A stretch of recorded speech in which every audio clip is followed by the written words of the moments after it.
My name is Cameron Coyle, and I'm the founder of the Zachary Taylor Project.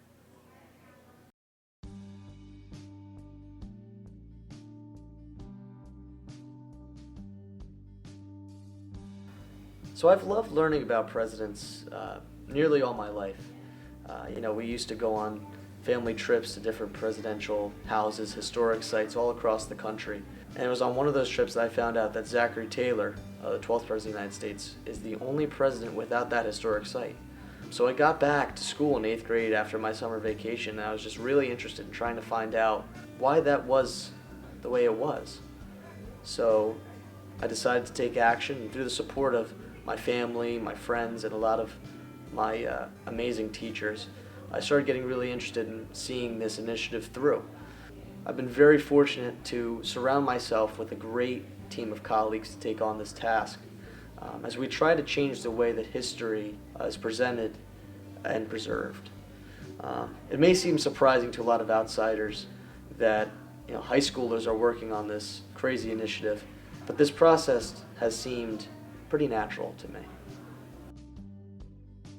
So Zachary Taylor was the 12th President of the United States, serving in office from 1849 to 1850. He entered office in a time of intense turmoil to decide the fate of slavery and the extension of slavery within the United States. California and New Mexico decided themselves to be free, and Zachary Taylor basically sought to protect that decision. Despite firm opposition from his own party, he maintained his stance throughout the rest of his presidency.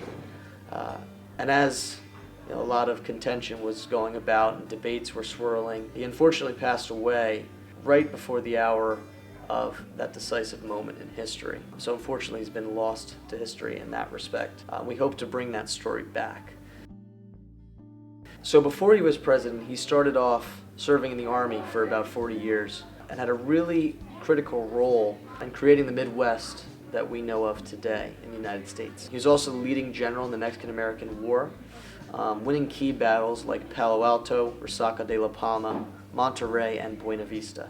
But the biggest thing that drew him to voters to become president was his courageousness in battle and his personability. He was simply a plain, genuine man that tried to do what he believed was right. And people thought highly of him for doing so.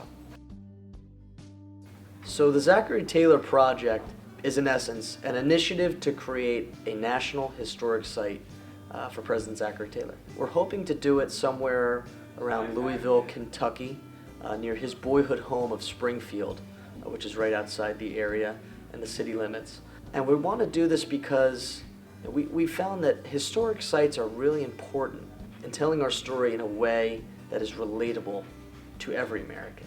Creating a personal experience with the visitor that you just can't get in any other setting, whether you read a book or you're in history class. There's nothing better than being able to be in the same settings as these leaders that we read about and hear about and live life in their shoes, if you will. And we want to bring that same experience to people all around the country. Right now, we plan to create a virtual tour of Springfield, Zachary Taylor's boyhood home, and produce a film about our experience.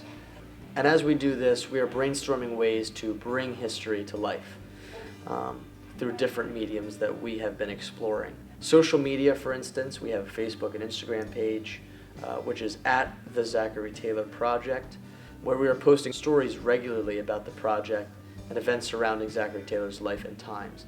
Another colleague of mine, Daniel Weiss, who is the Director of Digital Enterprise for the project, helped design our website, which is www.thezacharytaylorproject.com, where we have an in-depth biography about Taylor's life, more info about the project itself, and a blog where we're going to post some in-depth looks at the events surrounding Taylor's life.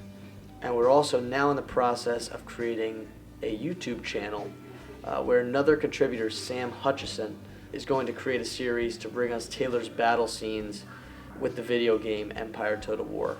It's going to be a completely unique look at the battles that have defined our history and very excited to see where that takes us. And finally, shirts are also in the process of being designed and ordered, so I'm sure you could get your Zachary Taylor Project apparel within the very near future. Never could I have imagined 4 years ago that this idea would have taken off as it has. I'm so proud of what we've already accomplished, but I'm even more excited to see where this project will go in the future. Thank you, and we hope that you can join us on our journey to bring history to life.